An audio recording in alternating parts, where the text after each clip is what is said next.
Have you ever woken up in a cold sweat after dreaming that someone died?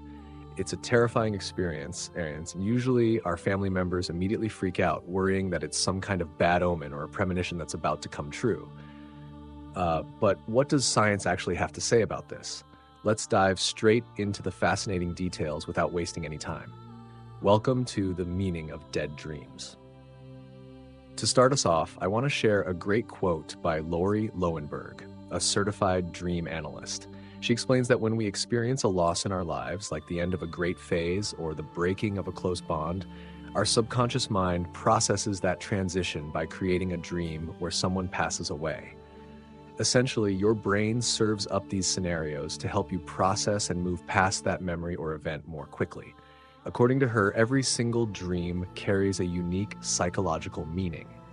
If you dream that your partner dies, it means one thing. If it's a pet or someone else, it means something completely different. Every death in our sleep has its own hidden message. Today, we're looking at these meanings based on a joint study conducted by Lori Lowenberg and Shelby Harris, a director of sleep health. Let's start with the first scenario, dreaming that your partner dies.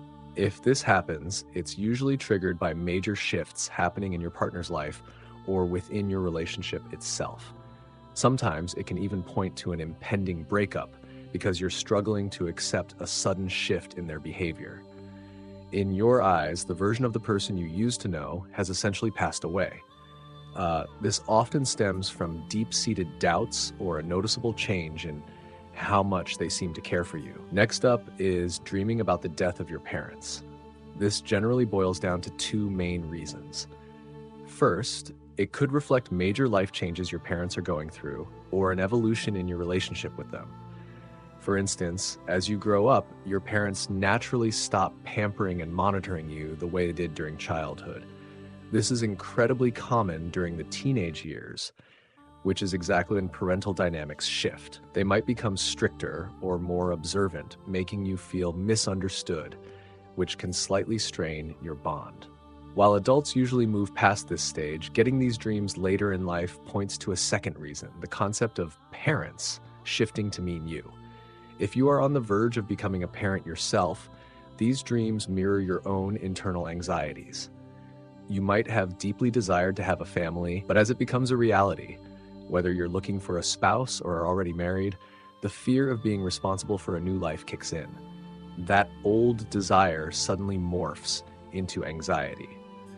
Alternatively, if you've been struggling with infertility, it might stem from the fear that you'll never get to be a parent. Even after kids are born, the overwhelming fear of whether you'll be a good parent can trigger these scenarios. Interestingly, even if you explicitly don't want children, you can still experience this. Your subconscious registers that your chances of parenthood are dead or non-existent. And since your own parents are the ultimate mental symbol for that role, your brain projects them into the dream. What about the devastating nightmare where your children die? I know firsthand how psychologically draining this can be, leaving you shaken for days. However, you can find comfort in knowing that these dreams have absolutely no bearing on your children's actual well-being.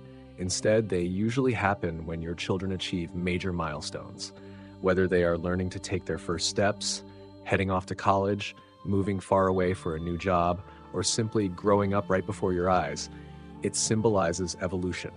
You are processing the bittersweet fear of them drifting away. When they learn to walk, you realize you won't hold them as much. When they leave for college, you fear they will build a new life with new friends and have less time for you. You might see these dreams when they get their first job, buy you something with their first paycheck, or look for marriage alliances. It's actually a response to a positive life change, wrapped in the subconscious fear of separation. If you want to stop these nightmares, the best remedy is simply spending more quality time with them. Plan a family vacation or head out for a movie night to ease that subconscious anxiety. Moving on, what if you dream about a sibling passing away? This follows a very similar blueprint to the partner scenario. It points to a fading bond, a quality in them you no longer see, or a behavioral shift that deeply bothers you. For example, if your sister is getting married and you hate the idea of her moving away, your brain might react this way. Or if a brother or sister is suddenly acting harsh, mocking you, or failing to show you respect, it hurts you psychologically. Your subconscious registers this growing emotional distance through the imagery of death. Now, dreaming about a pet dying is a bit unique because we keep all kinds of animals: dogs, cats, cows, chickens, and more. If you dream specifically about a dog dying, remember that dogs symbolize loyalty and relationships. This nightmare usually crops up when a close friend or a romantic partner begins to distance themselves from you. Cats, on the other hand, represent independence, sexuality, and reproductive health. So if your cat dies in a dream, your subconscious is likely grappling with a loss of personal freedom or an underlying anxiety about your fertility. What if you find yourself attending a funeral or wandering through a graveyard? These carry distinct meanings as well. Attending a funeral indicates that you are actively processing a major dilemma in your life and calculating how its outcome will alter your future. If you are wandering through a cemetery, it means you are desperately looking for closure so you can finally put a difficult situation behind you and move forward. If you dream that you are murdering someone, it indicates that you are feeling forced or pressured. Death is a natural transition, but murder is an act of sheer force. This means someone, or perhaps even you yourself, is forcing a massive change upon your life against your true desires. Whether it's forcing yourself to believe you'll never love again or drastically altering your lifestyle by cutting out your favorite foods, these dreams trigger whenever an aggressive shift is imposed on you. Conversely, dreaming that someone is killing you also stems from forced change, but specifically when you are changing your behavior just to please an outside party. If you forced yourself into a marriage because of parental pressure, or if you are grinding away at a miserable job just to satisfy your boss, your brain reacts to that self-sacrifice through the imagery of being killed. Then we have suicide in dreams, which generally traces back to two factors. The first is that you may already be struggling with real-life suicidal ideation. The second is that you are undergoing a total reinvention of your character, perhaps transitioning from a good phase to a bad one, or actively choosing to turn a toxic life around. On a personal note, please remember that suicide is never the answer, and no life situation is so broken that it cannot be fixed. Don't worry about what society, your parents, or anyone else thinks. Focus entirely on your own self-worth. We all make mistakes. I have made plenty of huge blunders in my own past, but if someone has the raw courage to end their life, they absolutely possess the courage to fix their mistakes and rebuild. Think about that. If you are seeing random corpses in your sleep, it signifies that you have lost something incredibly precious to you, like a romance or a career path. Your brain uses the stark image of a corpse as a visual boundary, trying to force you to stop dwelling on the loss. You've already suffered enough, and your subconscious wants the pain to end, but because you refuse to accept the reality of the situation, the image persists. Similarly, if a deceased loved one visits you as a spirit or a ghost, it means you are obsessing over past events. Your subconscious is gently nudging you to stop living in yesterday and return to the present. While there are countless variations of these nightmares, the universal theme is simple. Death symbolizes that something is drifting away from you. The most intense experience of all is dreaming about your own death. Interestingly, we almost never see the final moment through to the end. We almost always wake up right on the precipice of dying. This happens because our heart rates skyrocket during these sequences. When death feels imminent, like a bullet hitting us or falling from a massive height, our bodies release a massive surge of adrenaline that instantly jolts us awake. We reach the edge of death, but we never truly cross over or see the aftermath. These dreams act as a massive internal wake-up call, usually signaling that a major chapter of your life has concluded, but you are refusing to let go.